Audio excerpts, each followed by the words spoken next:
இனி summer holidays கண்ணு கால் GT ஹாலிடேஸ்க்கு பண்ணு. GT holidays, south India's #1 travel brand. Irfan கடைக்கு போயிட்டு வந்த அந்த உணவகத்தில் இப்படி ஒரு சம்பவம் அப்படின்னு சொல்லி ஒரு ஹெட்லைன்ஸ் பண்ணி போடுறாங்கல்ல, ஏன் இவ்வளோ பெரிய ஒரு வன்மம் இர்ஃபான் மேலே?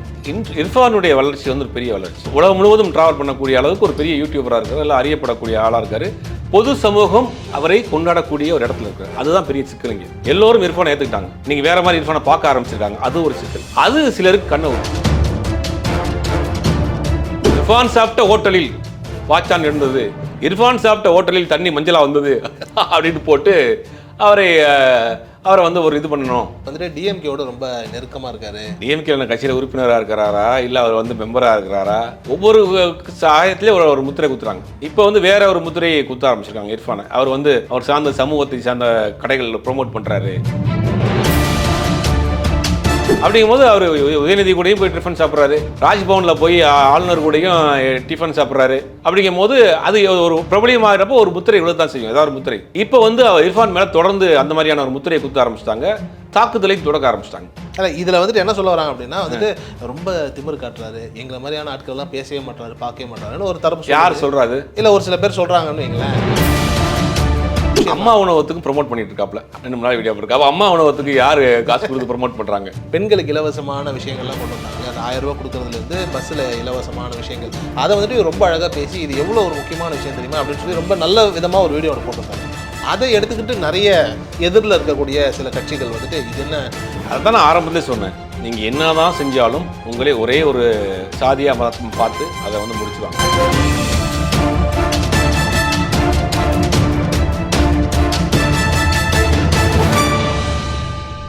ஆகாயம் நேயர்களுக்கு வணக்கம். நான் உங்கள் அஷ்ரஃப். இன்று நம்மோடு இருப்பது சினிமா மற்றும் அரசியல் விமர்சகர் திரு ஜுபேர் அவர்கள். சார் வணக்கம். வணக்கம் சார். ரொம்ப நாளாக வந்துட்டு இர்ஃபான் யூடியூபர் நமக்கு எல்லாருமே தெரியும்.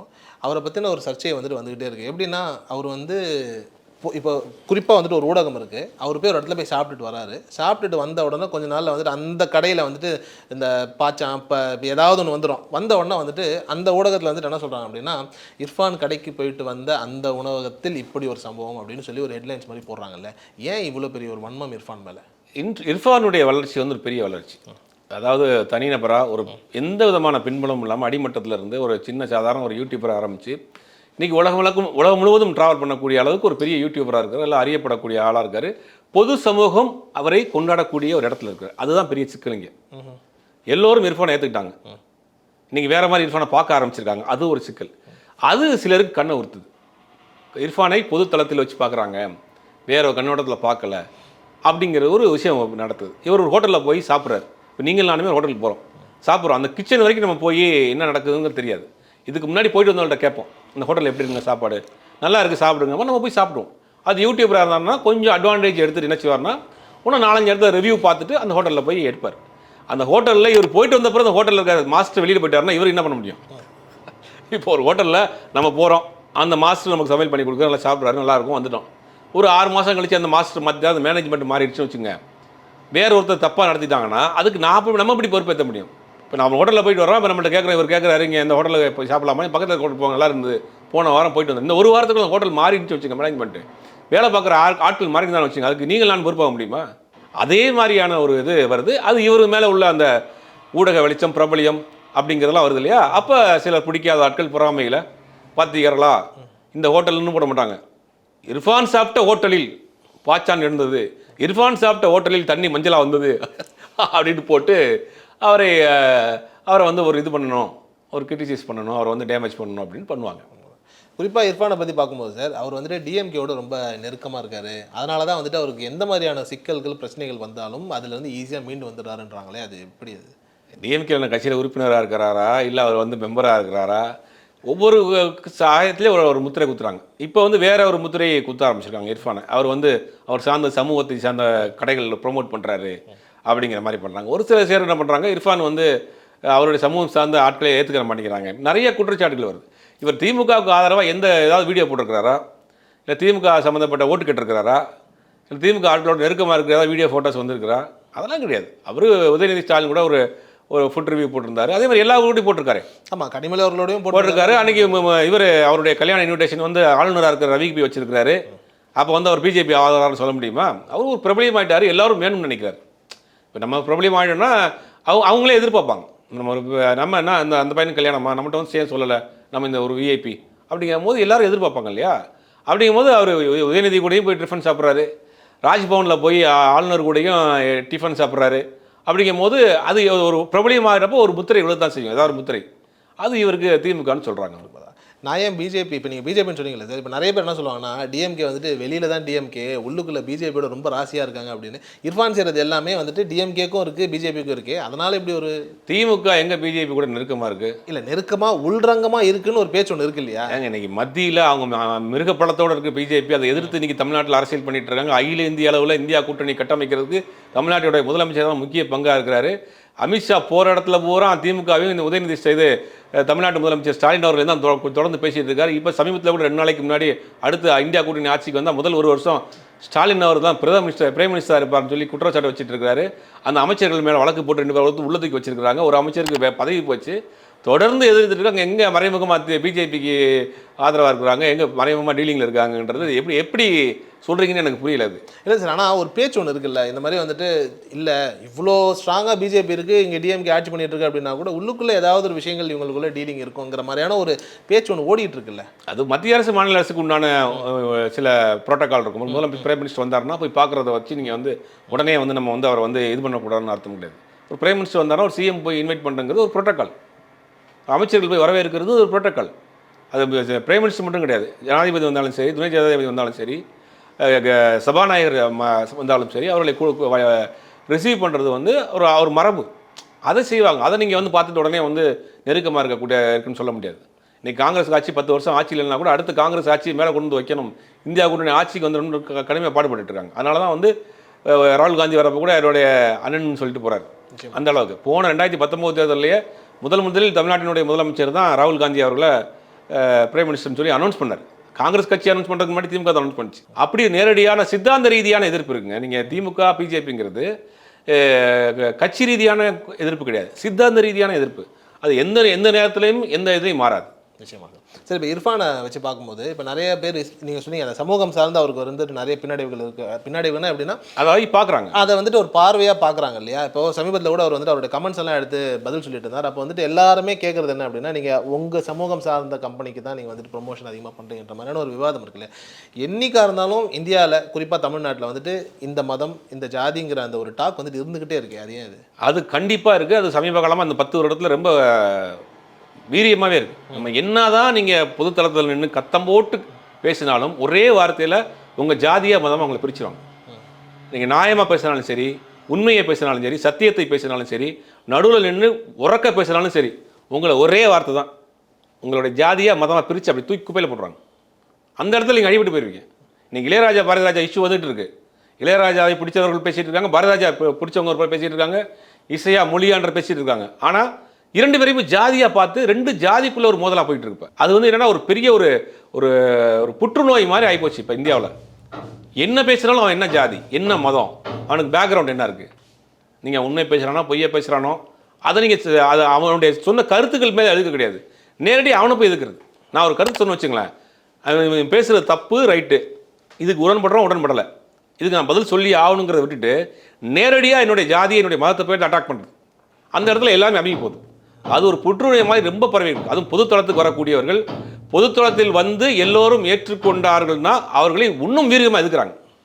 இப்போ நான் பொதுத்தளத்துக்கு வந்துட்டேன், நான் ஒரு முஸ்லீமோ கிறிஸ்டினோ இந்துவோ, என்னை பொதுத்தளத்தில் வந்து எல்லாரும் மக்களும் ஏற்றுக்கிட்டாங்கன்னா அவர்கள் மீது வீரியமாகவே வந்து கல்லெறி ஆரம்பிக்கிறாங்க. அந்த ஒரு இது வந்து இப்போ அந்த ஒரு பார்வை வந்து இப்போ இர்ஃபான் மேலே வந்திருக்கு. இர்ஃபானுக்கு இது வரைக்கும் அந்த மாதிரியான முத்திரை விழுந்ததில்லை. இப்போ வந்து இர்ஃபான் மேலே தொடர்ந்து அந்த மாதிரியான ஒரு முத்திரையை குத்த ஆரம்பிச்சிட்டாங்க, தாக்குதலை தொடக்க ஆரம்பிச்சிட்டாங்க. வேற வழியே இல்லாமல் என்னையில அந்த மாதிரி பேச வச்சுட்டீங்களா அப்படின்ற மாதிரி இர்ஃபான் பேசுகிறாப்புல. அந்த அளவுக்கு இன்னைக்கு வந்து சமூகத்தில் சாதியா மதமா மனிதனா பார்க்கறது கிடையாது. அவன் சொல்ற கருத்து உண்மையா பொய்யான்னு பார்க்கறது இல்லை. அவன் சொல்றவன் என்ன ஜாதி என்ன மதம் என்ன மொழி, உடனே கீழே கமெண்ட் வந்து உன்னை பற்றி தெரியாதாடா, நீ அந்த அவன்டா நீ இவன்டா, அவன் சொல்றது உண்மையா பொய்யாங்கிறது யோசிக்கிறது இல்லை. ஆனால் அவனை வந்து உடனே ஜாதியா மதமாக முதல்ல பிரித்து பார்த்துருது, பிரித்து ஒரு முத்திரையை குத்தி அவனை கொண்டு போய் ஓரமாக போட்டுறது. இது வந்து ஒரு ஆபத்தான ஒரு நிலைமை. உண்மையும் நேர்மையும் சத்தியமும் ஒருபோதும் இந்த மாதிரி நீங்கள் பார்த்தீங்கன்னா வெளியே வரவே வராது. அதே மாதிரி இர்ஃபானை பொறுத்த வரைக்கும் அவர் சமூகம் சார்ந்த மக்களே வந்துட்டு அவரை வந்துட்டு நிறைய இடங்களில் ஒதுக்குறாங்கன்ற மாதிரியான ஒரு பேச்சும் இருக்குது. எப்படின்னா இல்லை நீங்கள் அந்த வேலை பண்ணுறீங்க அதனால் நீங்கள் கொஞ்சம் தள்ளிடுறீங்க, இல்லை நீங்கள் வந்துட்டு அந்த ஒரு மாதிரியான ஒரு டாக் இருக்கு இல்லையா, இதை வந்துட்டு எப்படி சார் கடந்து வருது? இல்லை, எல்லா சமூகத்திலையும் பழமைவாதிகள் மூட நம்பிக்கையில் மூழ்கி போயிருக்கிறவர்கள் 2 பேருக்கு தான் செய்வாங்க. நீங்கள் பொது வழிக்கு வந்த பிறகு அந்த விமர்சனங்கள் வரத்தான் செய்யும். நீங்கள் ஏன் அப்படி பண்ணுறீங்க, நீங்கள் எப்படி பண்ணுறீங்க, நீங்கள் எப்படி சாப்பிட்றீங்க, இந்த கையில் ஏன் சாப்பிட்றீங்க, ஸ்பூனில் ஏன் சாப்பிட்றீங்க, உட்காந்து ஏன் சாப்பிட்றீங்க, நின்று ஏன் சாப்பிட்றீங்க, நீங்கள் அந்த சாப்பாடை ஏன் சாப்பிட்றீங்க, அது பொது வழியில் வர்றப்ப சில விமர்சனங்கள் வரும். அது தனிப்பட்ட விஷயம். அது இர்ஃபானும் அவர் வழங்கக்கூடிய கடவுளுக்கும் உள்ள விஷயம். அவர் நல்லது செய்கிறார் தவறு செய்கிறாருன்னு இர்ஃபானுக்கும் அவர் எந்த கடவுளை விரும்புகிறாரோ அந்த கடவுளுக்கும் உள்ள விஷயம். 3வது மனுஷன் உனக்கு என்ன கருத்து இருக்குது, கருத்து சொல்கிறதுக்கு? அவன் நல்லது செஞ்சால் நல்லதா தவறோ? இர்ஃபான் நான் கடவுள் நம்பிக்கை உள்ளவரும் தான் சொல்கிறான், இல்லைன்னு சொல்லலையே. நான் கடவுள் நம்பிக்கை உள்ளவன் தான். நான் ஒரு காலத்தில் ரொம்ப ஹைலி ஸ்பிரிச்சுவல் கையாக இருந்தேன் அப்படின்ற மாதிரி நிறையா ஃபோட்டோஸ்லாம் காமிச்சு கூட சமயத்தில் பேசியிருந்தோம். அவர் நல்லது செய்கிறாரா இல்லையாங்கிறது அந்த இப்போ இர்ஃபான் வழங்கக்கூடிய கடவுளுக்கும் இர்ஃபானுக்கும் உள்ள விஷயம். நீ கருத்து சொல்கிறதுக்கு, நீ முத்திரை குத்துறதுக்கு நீ யார்? உன் வேலையை நீ பாருன்ற, நீ சரியா இருக்கியா? இது எல்லா சமூகத்திலையுமே இருக்குது. இந்த அவர் சமூகத்தை மட்டும் கிடையாது, எல்லா சமூகத்திலையுமே இந்த மாதிரி பிற்போக்குத்தனமாக பேசிக்கிட்டு ஏதாவது ஒரு முத்திரையை குத்திக்கிட்டு இருக்கக்கூடிய ஆட்கள் எல்லா சமூகத்திலும் இருக்குது. அது இர்ஃபானுக்கும் இருந்திருக்கு. குறிப்பாக அவர் சமூகம் சார்ந்த மக்களே சில பேர் யூடியூப் சேனலை வச்சு சில விஷயங்கள்லாம் பேசும்போது அங்கே வந்துட்டு இர்ஃபான் மாதிரியான ஆட்கள், இர்ஃபான் மாதிரின்னு இல்லை, அந்த மாதிரி யார் யாரெல்லாம் இருக்கிறாங்களோ அவங்க எல்லாமே ஒரு விவாத பொருளாக வந்து இவங்க செய்கிறது தப்பா சரியா இப்படிங்கிற அந்த ஒரு விஷயங்கள்லாம் பேசி அவங்கள கொஞ்சம் மன உளைச்சல் ஆக்குற மாதிரியான ஒரு விஷயமும் நடந்துட்டு இருக்குல்ல சார்? அதான் சொல்கிறேன், இவர்களுக்கு யாருக்கும் எந்த இடத்துல எதை பேசணும் எதை பேசக்கூடாதுங்கிற ஒரு புரிதல் இல்லாமல் ஒரு பிற்போக்குத்தனமான ஆட்கள் இந்த விஷயங்களை வந்து பொது வெளியில் வச்சு விவாதத்துக்கு எடுத்து வர்றாங்க. அது எல்லா சமூகத்திலும் இந்த மாதிரி ஆட்கள் 2 பேருக்கு தான் செய்வாங்க. அதை ஒன்றுமே பண்ண முடியாது. இப்போ நீங்கள் இவர் மட்டும் கிடையாது, எல்லா சமூகத்திலையும் இருப்பாங்க. அதில் அது வந்து அந்த ஆட்களை வந்து நீங்கள் எந்த காலத்துலையும் நிறுத்த முடியாது சார். குறிப்பாக வந்துட்டு அந்த பென்ஸ் காரில் வந்துட்டு ஒரு ஆக்சிடென்ட் நடந்துச்சுல்ல, அந்த ஆக்சிடென்ட்டு அந்த இப்போ கிளவி ஒருத்தவங்க இறந்துட்டாங்கன்னும் போது வந்துட்டு இது அவர் தான் பண்ணார் இல்லை அவர் தான் ஓட்டினாருங்கிற மாதிரியான ஒரு பேச்சு ஒன்று வந்துகிட்டே இருந்ததில்ல, அங்கே உண்மையாக என்ன நடந்தது? இல்லை, உண்மையாக நடந்தது, அவர் கார் எடுத்துகிட்டு போயிருக்காரு, டிரைவர் ஓட்டிகிட்டு போயிருக்காரு, ஒரு ஆக்சிடென்ட் ஆயிடுச்சு. அது செயலான ஒரு ஆக்சிடென்ட்டு. அது அவங்க இறந்துட்டாங்க, அதுக்கு இன்னொன்று இழப்பீடு கொடுத்துருக்காங்க, அது போல் கேஸ் பதிவு பண்ணியிருக்கு. அது சட்ட ரீதியாக என்ன நடவடிக்கை எடுத்திருக்காங்கிறது நமக்கு முழுவதுமாக தெரியல. அதனால் ஒரு யதார்த்தமான ஒரு ஆக்சிடென்ட் தான். ஆனால் அதற்கும் அரசியல் சாயம் பூசப்பட்டுச்சு இல்லையா? அங்கேருந்து தான் வந்தது. இவருக்கு வந்துட்டு ஆளுநர் தெரியும், கனிமொழியை தெரியும், அவங்கவுங்கள காப்பாற்றிடுவாங்க அப்படின்னு. ஆனால் யதார்த்தத்தில் அப்படிலாம் யாரும் காப்பாற்றுவாங்களான்றதே நமக்கு தெரியலன்னு வைங்களேன். ஆனால் இப்படி ஒரு பேச்சு இருந்தது. இப்போ நானே நிறையா சேனலில் ஒர்க் பண்ணியிருக்கேன், பத்திரிகையில் இருந்திருக்கேன், யாராவது பிரபலமான பேட்டி எடுக்க போகிறேன், எனக்கு ஒரு பிரச்சனைனா அவங்கள்ட்ட போய் நிற்க முடியுமா? முதல்ல இப்போ அது அவங்க செய்வாங்களா? ஃபஸ்ட்டு ஒரு பிரபலியத்தோடு நம்ம பக்கத்தில் இருக்கிற மாதிரினா அவங்க உடனே நமக்கு நெருக்கம்னு நினச்சிடக்கூடாது. அது தொழில் ரீதியாக அவங்க சந்திக்கிறாங்க. இப்போ ஒரு ஏசி மாற்ற ஒருத்தர் வர்றார், ஒரு முதலமைச்சர் வீட்டுக்கு ஏசி மாட்ட போகிறாருன்னா அவர் முதலமைச்சருக்கு அவர் நெருக்கமானவரா? அவர் வேலையை பார்த்துட்டு அவர் போயிடுவார். இதுதானே அர்த்தம். அந்த மாதிரி ஒரு யூடியூபர், ஒரு பிரபலியமான யூடியூபர் எல்லாரையும் போய் எடுக்கிறார், பேட்டி எடுக்கிறாரு, ஆளுநரையும் எடுக்கிறாரு, அண்ணாமலையும் எடுக்கிறாரு, திமுக சார்பிலையும் எடுக்கிறாரு. அப்படிங்கும்போது எல்லாருமே அவங்க கூட நெருக்கமாக இருக்காங்க, என்ன அர்த்தம்? சொல்ல முடியாதுல்ல உங்களுக்கு. அது ஒரு இவர்கள் பிடிக்காதவர்கள் அந்த முத்திரை குத்துவாங்க, அவர்களை பிடிக்காத இந்த முத்திரை குத்துவாங்க. இவர் வந்து பிஜேபியோடைய ஆள், பிஜேபிக்கு நம்ம நெருக்கமாக இருக்கார், ஆளுநர் வீட்டில் போய் விருந்து சாப்பிட்டு வந்திருக்காரு, இவர் கல்யாணத்துக்கு ஆளுநருக்கே பத்திரிக்கை கொடுத்துருக்காருன்னா இவர் எவ்வளோ பெரிய ஆள் அப்படின்னு. இந்த பக்கம் திமுகவுக்கு ரொம்ப விருப்பமான ஆள், உதயநிதி கூட போய் சாப்பிட்டு வந்திருக்காரு பார்த்தீங்களா அப்படின்னு அவரோட வேலையை அதுதான் சாப்பிட்றது தான் அவருடைய வேலையை. இதை வந்து 2 தரப்புலையுமே எதிர்ப்புகள் இருக்க தான் செய்யும். யாரையுமே 100% சாட்டிஸ்ஃபேக்ஷன் பண்ணவே முடியாது. எல்லாருக்கும் நல்ல புள்ளியாக உலகத்தில் வாழவே முடியாது. அதே மாதிரி வந்துட்டு சில ஹோட்டல்ஸ் வந்து இவருக்கு வந்துட்டு அதிக பணம் கொடுத்து தப்பாக இருக்கிற உணவு, அதாவது வந்துட்டு சரியில்லாத உணவு, இல்லை பெருசாக நல்லா இல்லாத உணவெல்லாம் வந்துட்டு இவரை ப்ரொமோட் பண்ண சொல்கிறாங்க. இவரும் அதை பண்ணிக்கிறாரு பணத்துக்காகன்ற மாதிரியான ஒரு பேச்சு இருக்குல்ல, அது உண்மையாக? இல்லை, ஒரு சில குற்றச்சாட்டுகள் இருக்குது. ஏன்னா இப்போ எல்லாருமே வந்து யூடியூபர்ஸ் எல்லாருமே பெரும்பாலும் செலிபிரிட்டிஸ், இன்ஸ்டா செலிபிரிட்டிஸ், யூடியூபர் செலிபிரிட்டிஸ்லாம் வந்து ப்ரொமோஷன் காசு வாங்கிட்டு தான் பண்ணுறாங்கிறது எல்லாருக்குமே தெரியும். அது மீடியாவில் இல்லாத வெளியே இருக்க ஆட்களுக்கும் தெரிய ஆரம்பிச்சிருச்சு. ஒரு சின்ன ஒரு இன்ஸ்டாவில் ஒரு பிரபலியம் ஆகிட்டாருன்னா அவரை பற்றின ஏதாவது ஒரு கம்பெனியை ப்ரொமோட் பண்ணுறது, அவரை பற்றின ரெடிமேட் ஷோரூமை ப்ரொமோட் பண்ணுறது, அவர் போய் ஏதாவது ஹோட்டலில் ப்ரொமோட் பண்ணுறது வேலையை பெய்ட் பண்ணிட்டு தான் பண்ணுறாங்க. அது கலந்து தான் வரும். அது வந்து ஒரு சில இடங்களில் நல்லா சக்ஸஸ்ஃபுல்லான ஹோட்டலாகவும் இருக்கும், சில ஹோட்டலில் தவறாமல் இருக்கும். அந்த மாதிரியான விஷயங்கள் இர்ஃபான் மாதிரியான ஆட்கள் தவிர்க்கணும். ஏன்னா இவருக்குன்னு ஒரு பேர் இருக்குது, ஒரு பெரிய வியூவர்ஸ் இருக்காங்க, ஃபாலோவர்ஸ் இருக்காங்க, யூடியூப்லேருந்து ஒரு பெரிய வருமானம் வருது. அப்படிங்கும்போது அந்த மாதிரியான விஷயங்கள் உண்மையாக இருக்கும் பட்சம் தவிர்க்கணும். ஒரு இடத்துல வந்துட்டு சார் ஒரு சம்பவம், ஒரு இடத்துக்கு போகிறாரு, அந்த கடையை வந்துட்டு பிரபலப்படுத்துறதுக்காக போயிருக்காரு. போகும்போது வந்துட்டு என்ன ஆகுது அப்படின்னா, இவர் வரத்துக்கு முன்னாடி ஒரு 2 பேர் வராங்களாம் கடைக்கு. அந்த கடையை வந்துட்டு பார்க்குறாங்க, ஓகே இதெல்லாம் இருக்குது இதெல்லாம் இருக்குன்ட்டு. இவர் அது வரைக்கும் வந்துட்டு இவரோட காரில் உட்காந்துருக்காரு, ஃபுல்லாக இவர் பேக்டாக வச்சுருக்காங்க. டக்குன்னு அப்படி சொன்ன உடனே இந்த விஜய்லாம் ஸ்பாட்டுக்கு வந்து ஒரு விஷயம் பண்ணார்ல, அந்த மாதிரி டக்குன்னு சொன்ன உடனே அதுக்கப்புறம் தான் இவர் அந்த கதவை திறந்து கடைக்குள்ளே வராரு. வந்துட்டு அந்த ஓனரை பார்த்து அப்படி அப்படின்னு சொல்லி கேமரா ஆன் பண்ண உடனே இந்த கடையா, இது சூப்பர், இந்த துணி சூப்பர், இப்படி ஒரு விஷயம் பண்ணுறாருங்கிற மாதிரி பார்த்தவங்க சொல்கிறாங்க. இதை நம்ம எப்படி எடுத்துக்கிறது? அப்படிங்களாம் சொல்கிறாங்க. இல்லை அப்படியே இருந்தாலும் அவருடைய தொழில் அதுதாங்க. இது இதில் என்ன தவறு இருக்குன்றேன். இப்போ நீங்கள் அவர் யூடியூபர், பிரபலியமான யூடியூபர் ஆகிட்டார். இப்போ ரோட்டில் போய் நின்று இருந்தால் 10 பேர் பார்க்க தான் செய்வாங்க. ஒரு 4-5 பேர் கூட்டம் சேரணும்னு வச்சுங்களேன், அதே வச்சமா. அப்படிங்கும்போது ஒரு வியாபாரம் நடந்துட்டு ஒரு கடையில் அவர் போய் நின்று ஃபோட்டோ எடுத்துருந்தா, வீடியோ எடுத்திருந்தாருன்னா அந்த வியாபாரம் பாதிக்குமா இல்லையா? நிச்சயமா. அதுக்கு இப்போ தெரியாத ஆட்களை போய் கூட்டம்லாம் போயிடுச்சா, மற்ற இதுக்கு முன்னாடி என்னென்ன இப்போ ஃபுட்டை நம்ம ரிவ்யூ பண்ண போகிறோம், எடுத்து வைங்க, எந்தெந்த இடத்துல வைக்க போகிறோம் அப்படிங்கிற சில விஷயங்களை முன்னாடி இருக்க ஆட்கள் சொல்லிட்டு இவர் ஸ்பாட்டில் போய் இறங்கி நின்று பண்ண போகிறாரு. இதில் என்ன தவறு இருக்குது? இதில் யாருக்கு பாதிப்பு? இல்லை, இதில் வந்துட்டு என்ன சொல்ல வராங்க அப்படின்னா வந்துட்டு ரொம்ப திமிரு காட்டுறாரு, எங்களை மாதிரியான ஆட்கள்லாம் பேசவே மாட்டாரு, பார்க்கவே மாட்டாருன்னு ஒரு தரப்பு. யார் சொல்கிறாரு? இல்லை, ஒரு சில பேர் சொல்கிறாங்கன்னு வைங்களேன். அவங்க வந்துட்டு என்ன இவர் பாருங்களேன், இவர் பாட்டு வராரு, அவர் வேலையை பண்ணுறாரு, நம்மளெல்லாம் வந்துட்டு கண்டுக்கவே மாட்டாருன்ற மாதிரியான ஒரு நிலை. அதை சொல்லும் போதே தெரியுது, பழைய ஆட்கள் தொடர்பில் இல்லாமல் இருக்கும்போது நம்ம ஒரு சின்ன ஒரு மனத்தாங்கல் வரும்ல, அந்த மாதிரியான ஒரு விஷயம். அம்மா உணவகத்துக்கு ப்ரொமோட் பண்ணிட்டு இருக்காப்ல 2 நாள் வீடியோ இருக்கா. அப்போ அம்மா உணவகத்துக்கு யார் காசு கொடுத்து ப்ரொமோட் பண்ணுறாங்க? உண்மையே சொல்கிறாப்லாங்க, நல்லா இருக்குது நல்லா இல்லை அப்படின்னு. அது ஒரு சில இது ப்ரொமோஷன் வந்து பெய்டு ப்ரொமோஷன், ஒரு சில விஷயங்கள் வந்து ஃப்ரீயாக தான் பண்ணுறாரு.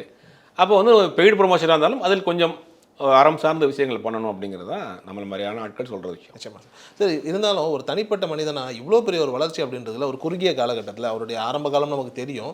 இந்த வளர்ச்சியினுடைய இது வந்துட்டு உழைப்பு இதெல்லாம் தாண்டி ஸ்ட்ராட்டஜியாக உங்களுடைய ஒரு பார்வையில் அவர் என்ன யுக்தியை கையாண்டு இருப்பாருன்னு நினைக்கிறீங்க? இல்லை, ஃபஸ்ட்டு இர்ஃபானுடைய ஆரம்ப காலத்துடைய வளர்ச்சி என்னென்னா, அந்த வெளிநாடுகள் ட்ராவல் பண்ணி ஃபுட் ரிவ்யூ போட்டாப்புல. குறிப்பாக துபாயில் போய் ஒரு ஒட்டகம் வாங்கி அறுத்து அதை வந்து பிரியாணி பண்ணி அதை சாப்பிட்டு அதெல்லாம் நம்ம பார்க்க முடியாது. இங்கே இருக்க இந்தியாவில் இருக்க ஆட்கள் நம்ம போய் துபாயில் போய் அங்கே வேலை செய்கிற ஆட்கள் ரொம்ப ரேராக தான் அந்த மாதிரியான விஷயங்களை உள்ளே போய் பார்க்க முடியும். அந்த மாதிரி தெரியாத விஷயங்களை உள்ளே கொண்டு போய் டீப்பாக போய் சைனாவில் போய் வந்து அந்த பாம்பு சாப்பிட்றது, தாய்லாந்தில் போய் நாய் கறி காமிச்சு, இதெல்லாம் வந்து நம்ம வந்து நமக்கு தெரியாத விஷயங்கள்ல, அப்படி தெரியாத விஷயங்கள் நமக்கு கொண்டு வந்து கையில் சேர்க்குறப்ப அது ஒரு பிரபலியமாகச்சு. அதை வந்து ரொம்ப நுணுக்கமாக செஞ்சாப்புல. அதாவது மக்களுக்கு பார்க்காத விஷயங்கள், தெரியாத விஷயங்களை கொண்டு வந்து கொடுக்குறப்ப ரசிப்பாங்க, பார்ப்பாங்க அப்படிங்கிற ஒரு அந்த ஸ்ட்ராட்டஜியை கையில் எடுத்தார். அதில் சக்ஸஸ்ஃபுல்லானார். ஒரு இடத்துல வந்துட்டு இர்ஃபான் சொல்லுவார், ரத்த பொரியல் வைப்பாங்க, அதை வந்து நான் சாப்பிட மாட்டேன், எங்கள் மதத்தில் இது அனுமதி இல்லை அப்படின்னு சொல்லுவார். ஆனால் அதே இர்ஃபான் தான் பாம்பு கறியிலேருந்து இருக்கிற எல்லா கறியும் முதல கறியெல்லாம் சாப்பிட்ருப்பார் இல்லையா? இதை ரெண்டுத்தையும் நாம் எப்படி எடுத்துக்கிறது? ஆரம்பத்தில் அப்படி இருந்தார், இப்படி ஆகிட்டார். அப்படியே எடுத்துக்கணும், வேறு என்ன பண்ண முடியும்? அவருடைய மனநிலை அதை வந்து நீங்கள் இதை தான் சாப்பிட்ணும், நீங்கள் யாரையுமே எதுவும் சாப்பிட்ணும் கண்ட்ரோல் பண்ணாதீங்கன்றேன். நிச்சயமா. நீங்கள் இதுதான் சாப்பிட்ணும், இதுதான் போடணும், இப்படி தான் இந்த முடி வெட்டணும், இப்படி தான் சட்டை போடணும், இப்படி தான் பேண்ட் போடணும்னு நீங்கள் அவரை மட்டும் இல்லை யாரையுமே கண்ட்ரோல் பண்ணாதீங்க. அது அவருடைய தனிப்பட்ட உரிமை. இது முதலில் அந்த நிலைப்பாட்டில் இருந்திருக்கிறாரு, இப்போ இந்த நிலைப்பாட்டுக்கு போயிட்டார். இதில் நம்ம கருத்து சொல்கிறதுக்கு என்ன இருக்குது? அவருக்கு அவர் தவறுன்றதுனா அவருடைய இது மனசாட்சியை உறுத்திட்டு போகுது, சரின்னு தான் செஞ்சுட்டு போகிறாரு. இப்போ நீங்கள் இன்னொருத்தர் வந்து நீங்கள் மாட்டுக்கறி ஏன் சாப்பிட்றீங்கன்னு ஒருத்தர் கேட்குறாரு, இன்னொருத்தர் வந்து ஏன் மாட்டுக்கறி நீங்கள் வந்து ஏன் சாப்பிடலன்னு இன்னொருத்தர் கேட்குறாரு. இது ரெண்டுக்கு வித்தியாசம் இருக்குது. சாப்பிட்றீங்கன்னு ஒருத்தர் கேட்குறாரு, ஏன் சாப்பிடக்கூடாதுன்னு ஒருத்தர் கேட்குறாரு. இது உணவு, உடை இதெல்லாம் வந்து தனிப்பட்ட ஒரு மனிதனுடைய விருப்பு வெறுப்புகள். ஒரு காலத்தில் அவர் சாப்பிட்ருக்கலாம், அந்த ரத்த பொரியலை அவாய்ட் பண்ணியிருக்கலாம். முதல்ல கறி அவருக்கு பிடிச்சிருக்கும், முதல்ல லெக் பீஸ் அவர் எடுத்து சாப்பிட்ருக்கலாம். அதை பார்த்தோன்னே அவருக்கு சாப்பிடணும்னு தோன்றும். இது அவர் தனிப்பட்ட ஒரு விஷயம். அது அவர் சார்ந்த மதத்திற்கு அது எதிராக இருந்தால் அவர் பதில் சொல்லிட்டு போகிறவர். அவர் சார்ந்த கடவுள்கிட்ட அவர் பதில் சொல்லிட்டு போகிறாரு. அதுதான் நம்ம மூணாவது ஆள். நம்மளும் மனிதன் தானே சொல்கிற நம்மனா ஓகேம்மா, நம்ம தவறு செய்யாமல் இருக்குமா? அவருடைய பாயிண்ட் ஆஃப் வியூ ஒரு தவறு செஞ்சுட்டாருன்னா அவருக்கும் அவருடைய வணங்கக்கூடிய கடவுளுக்கும் நேரடியாக நடக்கக்கூடிய விஷயம் அவர் பதில் சொல்லிட்டு போகிறாரு. அவர் கூட ரத்தப்பரியில் ஒரு காலத்தில் சாப்பிடாம இருந்திருக்காரு, முதல்ல கறியை ஒரு ஆள் விரும்பி சாப்பிட்ருக்காரு. அது அவருடைய நிலைப்பாடு. நம்ம என்ன பண்ண சொல்ல போகிறோம்? இது வந்துட்டு எப்படி ஆகுதுன்னா சார், ஒரு பாயிண்டில் இப்போ இது வந்துட்டு என் மதத்துக்கு எதிரானதுன்னு ஒரு இடத்துல சொல்லிட்டு இன்னொரு தரப்பில் இதை சாப்பிடும்போது அந்த மதம் சார்ந்த மனிதர்கள் வந்துட்டு இதை வந்துட்டு ஒரு விவாதமாக ஆக்கி அவங்களோட யூடியூப் சேனலில் வந்துட்டு என்ன சொல்கிறாங்க அப்படின்னா, இது என்ன இது ஒரு இடத்துல நீங்கள் இப்படி சொல்கிறீங்கன்னு போது அப்போ உங்களை வந்துட்டு இந்த மதம் சார்ந்தவர்னு சொல்லி மக்கள் உங்களை நிறைய விஷயங்களை பின்பற்றுவாங்க. நீங்களே வந்துட்டு இன்னொரு இடத்துல முதல்ல கறி சாப்பிடும்போது அப்போ அறியாத மனிதர்கள் என்ன நினைப்பாங்க, முதல்ல கறி இந்த மதத்தில் சாப்பிடலாம் போலன்ற ஒரு பிம்பம் வந்து அவங்க ஏமாந்துட மாட்டாங்களான்னு ஒரு பார்வை இருக்குல்ல. இல்லை, முதல்ல கறி சாப்பிட்ற வீடியோவை சில பேர் யாரும் பார்க்க மாட்டாங்க. சில பேர் பார்க்குறவங்க அறுவர் பார்த்தா ஸ்கிப் பண்ணிட்டு போயிடுவாங்க. ரத்த பொரியல் சாப்பிட்ற சில பேருக்கு பிடிக்காது, ஸ்கிப் பண்ணி போயிடுவாங்க. சில பேர் பீஃப் பிரியாணி சாப்பிட்றத பார்த்தாலே அந்த பெரிய லெக் பீஸ் எல்லாம் எடுத்து வச்சு பார்த்தாலே சில பேர் ஸ்கிப் பண்ணிட்டு போயிடுவாங்க. அப்போ அவங்களுக்கு தேவையானதை பார்க்க போகிறாங்க.